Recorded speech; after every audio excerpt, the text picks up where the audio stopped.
கணக்கீடு செய்வதற்கான சூத்திரம். அது என்ன அப்படிங்கிறத ஞாபகப்படுத்துகிற மறுபடியும், சொத்தின் அடக்க விலை மைனஸ் இறுதி மதிப்பு அல்லது எரி மதிப்பு டிவைடட் பை பயனளிப்பு காலம். இதை வச்சு நம்ம தேய்மான தொகையை கண்டுபிடிச்சி ரூபா போட்டு எழுதிக்க வேண்டியது தான். இதுக்கடுத்து நமக்கு கேட்குற கேள்வி என்ன அப்படின்னா, தேய்மான விகிதம் தான் கேட்குறாங்க, தேய்மான மதிப்பு கேட்குறதில்ல. தேய்மான விகிதத்துக்கான ஃபார்முலா என்ன அப்படின்னா, தேய்மான மதிப்பு டிவைடட் பை அடக்க விலை இன்ட்டு 100. கண்டுபிடிச்ச தொகையை கண்டுபிடிச்ச இது என்ன நம்பர் வருதோ அந்த நம்பரை சதவீதம் போட்டு காட்ட வேண்டியது தான். இது 40வது கேள்வி. அடுத்து 42 சொல்லி கொடுத்தேன் நான், ரொக்கதிட்ட பட்டியல் தயாரிக்கிறது. அதாவது ஒரு மாதத்திற்கான ரொக்கதிட்ட பட்டியல் எப்படி தயார் செய்கிறது அப்படின்னு சொல்லி கொடுத்தேன். இதில் பார்த்தீங்கன்னா தொடக்க ரொக்க இருப்பு கொடுத்துருப்பாங்க, அதோட திட்டமிடப்பட்ட ரொக்க பெறுதல்கள் என்னென்ன இருக்கோ அதை கூட்டணும். திட்டமிடப்பட்ட ரொக்க பெறுதல்கள்னு சொல்லும் பொழுது உதாரணமாக அது என்னென்ன வரும்னு சொன்னேன். ரொக்க விற்பனையாக இருக்கலாம், வாடிக்கையாளர்ந்து பெற வேண்டிய தொகையாக இருக்கலாம், அல்லது வட்டி பெற வேண்டியதாக இருக்கலாம், அல்லது பார்த்தீங்கன்னா உனக்கு சொத்து ஏதாவது விற்ற தொகையாக இருக்கலாம், கடன் பெற்றதாக இருக்கலாம், எது வேணாலும் இருக்கலாம். எது கொடுத்துருக்காங்களோ, எந்த பெறுதல் கொடுத்துருக்காங்களோ அதையெல்லாம் எழுதி மொத்தமாக எவ்வளவு ரொக்க இருப்பு இருக்குது அந்த மாதத்துலன்னு கண்டுபிடிக்க வேண்டியது தான். அதிலிருந்து எவ்வளவு திட்டமிடப்பட்ட செலுத்தல்கள் இருக்குன்னு பார்க்கணும். இதில் செலுத்தல்கள்னு சொல்லும் பொழுது அதில் என்னென்ன வருதுன்னு பார்த்தீங்கன்னா, ரொக்க கொள்முதலோ அல்லது சரக்களித்தோருக்கு செலுத்த வேண்டிய தொகையோ அல்லது ஏதாவது செலவுகள், கூலி, பங்காதாயம், கூலி, கழிவு, வட்டி போன்றவையோ, அல்லது பார்த்தீங்கன்னா ஒரு சொத்து ஏதாவது வாங்க வேண்டிய ஒரு நிலை இருந்தாலோ, அல்லது அதாவது கடனீட்டு பத்திரத்தையோ அல்லது பங்குகளையோ நீ மீட்க வேண்டிய நிலை இருந்தாலோ அதை நம்ம செலுத்தல்னு கொண்டு வரோம். எவ்வளவு மொத்த செலுத்தல்கள் இருக்கோ அதையும் நம்ம கண்டுபிடிச்சு வச்சுக்கணும். இப்போ ஏற்கனவே உள்ள மொத்த ரொக்க இருப்பிலிருந்து இந்த மொத்த ரொக்க செலுத்தல்களை கழித்தோமே ஆனால் அதுலேருந்து மைனஸ் பண்ணோம்னா நமக்கு என்ன கிடைச்சிடும்? இறுதி ரொக்க இருப்பு கிடைச்சிடும். இந்த மாதத்தினுடைய இறுதி ரொக்க இருப்பு அடுத்த மாதத்தினுடைய தொடக்க ரொக்க இருப்பாக வந்துடுது. ஆக அடுத்த மாதத்தினுடைய தொடக்க ரொக்க இருப்பு என்னன்னு கேட்டாலும் இதே தான் ஆன்சரு. இது அழகாக 5 மார்க் நீ போட்டு வாங்கிடலாம். இது ஒரு மாதத்துக்குன்னு கொடுத்தாங்கன்னா 5 மதிப்பெண் வினாவாக வருது. அதே 3 மாதத்துக்குன்னு கொடுத்தாங்கன்னா அது 56வது கணக்காக உன்னுடைய 20 மார்க் கேள்வியில் வருது. ஆக இந்த சாப்டர் ரொம்ப ரொம்ப முக்கியமான சாப்டரு, ஈஸியாக மார்க் வாங்கக்கூடிய சாப்டரு. இதில் உள்ள கருத்தியல் கேள்விகள், கணக்குகள் எல்லாமே தரவாக நீ பார்த்து வச்சுக்கிட்டீங்கன்னா உனக்கு நிறைய மதிப்பெண், கிட்டத்தட்ட 47 மதிப்பெண் இதிலேயே நீ வாங்கி கொள்ளலாம். அடுத்து பார்த்தீங்கன்னா நான் சொல்லி கொடுத்தது நற்பெயரை மதிப்பீடு செய்தல். நற்பெயர்னா என்னன்னு சொன்னேன். நற்பெயர்னா ஒன்றும் இல்லை, அதாவது நிறுவனத்துக்கு கிடைக்கிற ஒரு அதனுடைய சேவையினாலேயும் வாடிக்கையாளருடைய மனப்பாங்குனாலேயும் அதனுடைய பொருளுடைய தரத்தினாலேயோ அது கிடைக்கிற ஒரு பெயர், அதனுடைய மதிப்பீடு தான் நம்ம நற்பெயர்னு சொல்கிறோம். இது கண்ணாலோ தொட்டோ பார்க்க முடியாது. இது கண்ணுக்கு புலனாகாத சொத்து, ஆனால் இது ஒரு கற்பனை சொத்து அல்ல அப்படின்னு கொடுத்துருக்கோம். இதில் நற்பெயரை எப்படியெல்லாம் மதிப்பீடு செய்யலாம் அப்படின்னு பார்த்தோம். இதில் பார்த்தீங்கன்னா முக்கியமான முறைகள் 3 இருக்குது. சராசரி லாப முறை, உயர் லாப முறை, மூலதனமாக்க முறை. இந்த சராசரி லாப முறை தான் நான் எனக்கு சொல்லி கொடுத்தேன். 5 மதிப்பெண்ணில் அதுதான் வருது. சராசரி லாப முறைனா எப்படி நம்ம நற்பெயரை மதிப்பீடு செய்யுது, எந்த மாதிரி கணக்குகள் வருதுன்னு பார்த்தீங்கன்னா, ஒரு 5 ஆண்டுகள் அல்லது 4 ஆண்டுகளுக்கான முடிவுகள் கொடுத்துட்றாங்க. லாபங்கள், அதாவது லாபம் சம்பாதிச்சா லாபம் அல்லது நஷ்டம் இருந்துச்சுன்னா நஷ்டம் என்ன இருக்குது அப்படின்னு நம்முடைய முடிவுகள் கொடுத்துட்றாங்க. அந்த முடிவுகள் கொண்டு நம்ம என்ன கண்டுபிடிக்கணும்? சராசரி லாபத்தை கண்டறிய வேண்டும். சராசரி லாபம் மட்டும் கண்டுபிடிச்சா போதாது, நற்பெயர் மதிப்பு தான் நமக்கு கேட்கப்பட்ட கேள்வி. அந்த நற்பெயர் மதிப்பு என்ன அப்படின்னு பார்த்தோம்னா கணக்கிலேயே கொடுத்துருப்பாங்க. சராசரி லாபத்தின் 2 ஆண்டு கொள்முதல், 3 ஆண்டு கொள்முதல் கொடுத்துருப்பாங்க.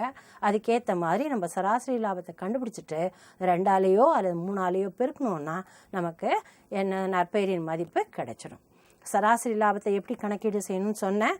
எல்லாமே லாபமாக இருந்தால், எல்லா ஆண்டுகளுக்கும் லாபமே கொடுத்துருந்தாங்கன்னா எத்தனை ஆண்டுகளுக்கு கொடுத்துருக்காங்களோ அது மொத்தத்தை கண்டுபிடிச்சி அந்த ஆண்டுகளின் எண்ணிக்கையினால் வகுத்தேன்னா உனக்கு சராசரி லாபம் கிடைச்சிடும். உதாரணம் 5 ஆண்டுகளுக்கு மொத்த லாபம் 50,000 ரூபாய் வந்துச்சுன்னா 50,000 5ஆல் வகுத்தேன்னா உனக்கு சராசரி லாபம் கிடைச்சிடும். சில சமயங்களில் ஒரு ஆண்டுக்கு மட்டும் நட்டம்னு கொடுத்துருந்தாங்கன்னா மீதி 4 ஆண்டுகளுக்கு எவ்வளோ மொத்த லாபம் வந்திருக்குன்னு பார்த்து அதுலேருந்து அந்த நட்டத்தை கழிச்சிட்டு நிகர லாபம் எவ்வளோன்னு பார்த்துக்கணும், நெட் அமௌண்ட் எவ்வளோன்னு பார்த்துக்கணும். அந்த நெட் ப்ராஃபிட் எவ்வளோன்னு பார்த்துட்டு அதுலேருந்து நம்ம என்ன செய்யணும், எத்தனை ஆண்டுகளுக்கு கொடுத்துருக்காங்களோ 4 ஆண்டோ 5 ஆண்டோ கொடுத்துருந்தாங்கன்னா அந்த நம்பர்னால் வகுத்தோன்னா நம்மளுக்கு சராசரி லாபம் கிடச்சிடும். சராசரி லாபம் கண்டுபிடிச்சிட்டோன்னா மீதி ஒன்றுமே இல்லை. எத்தனை ஆண்டு கொள்முதல்னு கணக்கிலே கொடுத்துருப்பாங்க. கண்டுபிடிச்ச சராசரி லாபத்தை 2ஆலேயோ அல்லது 3ஆலேயோ என்ன நம்பர் கொடுத்துருக்காங்களோ அதால் பெருக்கினீங்கன்னா உனக்கு நற்பெயரின் மதிப்பு கிடச்சிடும். அவ்வளோதான். இது 5 மார்க்கு கேள்வி கணக்காக வருது. இப்போ கடைசியாக நம்ம பார்க்க போகிறது 5 மதிப்பெண் வினாலேயே கடைசியாக உள்ளது எது அப்படின்னு சொன்னால் 44வது கேள்வி. 44வது கேள்வி. இது என்ன கேள்வி அப்படின்னு பார்த்தீங்கன்னா கணக்கு தான் வருது. 44ல் குறிப்பேட்டு பதிவு தருக அப்படின்னு கேட்பாங்க. 44 குறிப்பேட்டு பதிவு தருக. என்ன மிஸ் உங்களுக்கு குறிப்பேட்டு பதிவு எங்களுக்கு தெரியாதா அப்படின்னு கேட்குறியா? குறிப்பேட்டு பதிவுனா அதாவது நிர்ம கணக்குகளில் பங்குகளை வெளியீடு செய்யும்பொழுது ஒரு நிபந்தனை, சில நிபந்தனைகள் இருக்குது, எப்படியெல்லாம் வெளியீடு செய்யணும் அப்படின்றதெல்லாம் இருக்குது. பொதுவாக பார்த்தீங்கன்னா 3 முறைகளில் நிபந்தனைகளில் பங்குகள் வெளியீடு செய்யப்படுகின்றன. பங்குகள்னால் ஏற்கனவே உங்களுக்கு காமர்ஸ்லேயே சொல்லி கொடுத்துருப்பாங்க. நிர்ம அமைப்பை தன்னுடைய முதல் தொகை, தேவையான முதல் தொகை எக்கச்சக்கமாக இருக்கிறதுனால கோடிக்கணக்கில் தேவைப்படுது, லட்சக்கணக்கில் தேவைப்படுது அப்படின்றதுனால 2 அல்லது 4 பேரோ அல்லது கொஞ்சம் பேரோ சேர்ந்து அந்த பணத்தை போட முடியறதில்ல. அதனால் என்ன செய்கிறாங்க அப்படின்னா அவங்க பொதுமக்களுக்கு அழைப்பு விடுத்து பங்குகள் வெளியிடுவதன் மூலமாக பங்கு முதல்ல திரட்டுறாங்க. இதெல்லாம் ஏற்கனவே நீ படிச்சிருப்ப, இது பற்றி உனக்கு தெரிஞ்சிருக்கும். அதனால் அது விவரமாக நான் அதுக்குள்ளெல்லாம் போகிறதில்ல. இருந்தாலும் பங்கு முதல் வெளியீடு செய்யும் பொழுது எந்தெந்த முறைகள் பின்பற்றப்படுகின்றன, எப்படியெல்லாம் நிபந்தனை இருக்குது, எப்படியெல்லாம் வெளியீடு செய்கிறாங்க அப்படின்னு சுருக்கமாக சொல்லிடுறேன். பங்குகள் வெளியீடு செய்யும்போது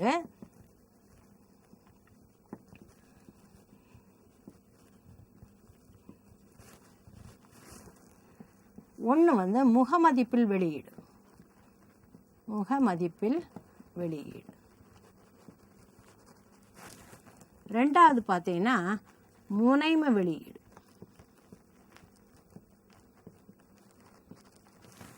3வது தள்ளுபடியில் வெளியீடு. தள்ளுபடியில் அல்லது வட்டத்தில் வெளியீடு.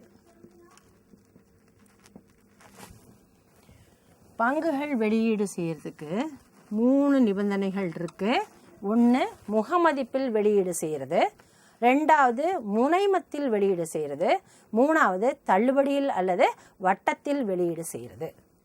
முகமதிப்பில் வெளியீடு செய்கிறது அப்படின்னு சொன்னால் வெளியீட்டு விலை முகமதிப்புக்கு சமமாக இருக்கும். அதாவது எவ்வளோ ரூபான்னு ஃபிக்ஸ் பண்ணியிருக்காங்க. இப்போ 100 ரூபா பங்கு அப்படின்னு சொன்னால் 100 ரூபாய்க்கே வெளியீடு செஞ்சாங்கன்னா அது முகமதிப்பில் வெளியீடுன்னு அர்த்தம்.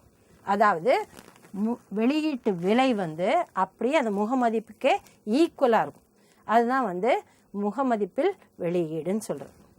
சில சமயத்தில் என்ன செய்வாங்க, இந்த வெளியீட்டு விலை முகமதிப்பை விட அதிகமாக இருக்கும். அதுதான் முனைவ வெளியீடுன்னு சொல்கிறாங்க. உதாரணம் இதே எக்ஸாம்பிளை எடுத்துக்கோ. 100 ரூபா பங்கை 110 ரூபாய்க்கு வெளியீடு செஞ்சுருக்காங்கன்னா அது முனைம வெளியீடு, பங்குகள் முனைமத்தில் வெளியீடு செய்யப்பட்டுள்ளன அப்படின்னு சொல்லுவோம். அப்போது வெளியீட்டு விலை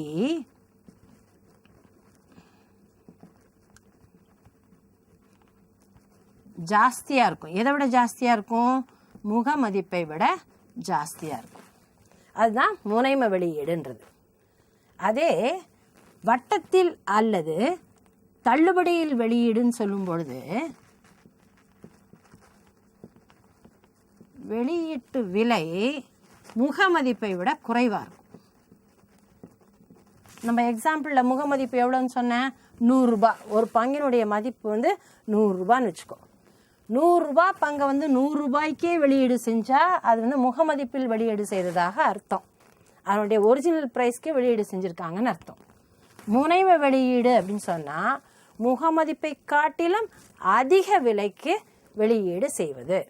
உதாரணமாக 100 ரூபாய் பங்கை 105 ரூபாய்க்கோ அல்லது 110 ரூபாய்க்கோ வெளியீடு செஞ்சாங்கன்னா அது வந்து முனைமை வெளியீடுன்னு சொல்கிறோம்.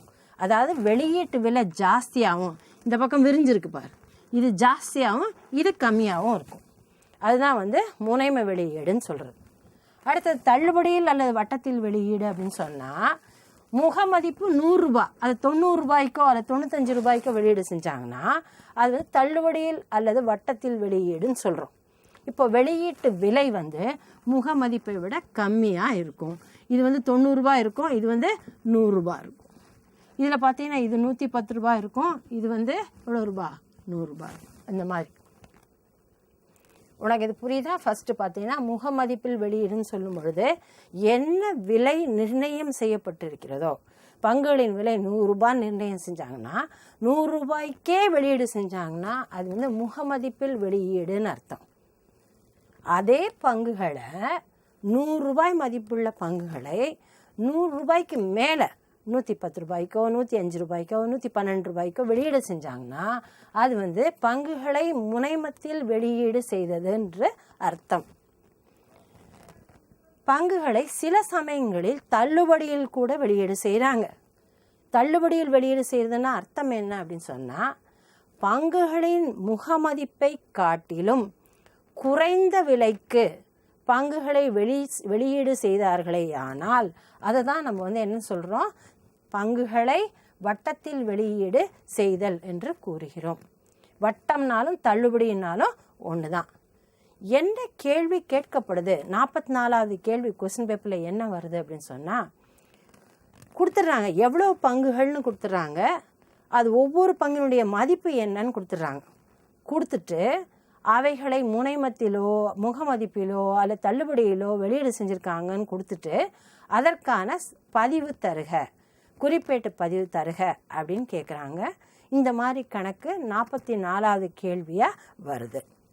இப்போது கணக்கு ஒன்று தரேன், இந்த கணக்கு வச்சு நம்ம இதை எக்ஸ்பிளைன் பண்ணுறதுக்கு ஈஸியாக இருக்கும். பார்த்தீங்கன்னா ஒரு கணக்கு கொடுத்துருக்காங்க. அகிலன் வரையறு நிறுமம் கொஸ்டின் பேப்பர் சம் இது. 40,000 பங்குகள், எத்தனை பங்கு? 40,000 பங்குகளை 10 ரூபாய் பங்கு, ஒவ்வொரு பங்கினுடைய மதிப்பும் ரூபாய் 10. 40,000 பங்குகள், ஒவ்வொரு பங்கினுடைய மதிப்பும் ரூபாய் 10 வெளியீடு செய்தது. அதற்கான குறிப்பேட்டு பதிவு தருக அப்படின்னு கேட்குறாங்கன்னு வச்சுக்கோ. என்ன கணக்கு? அகிலன் வரையறு நிறுமம் 40,000 பங்குகளை பங்கொன்றுக்கு ரூபாய் 10 வீதம் வெளியீடு செய்தது. குறிப்பேட்டு பதிவு தருக அப்படின்னு கேட்டாங்கன்னா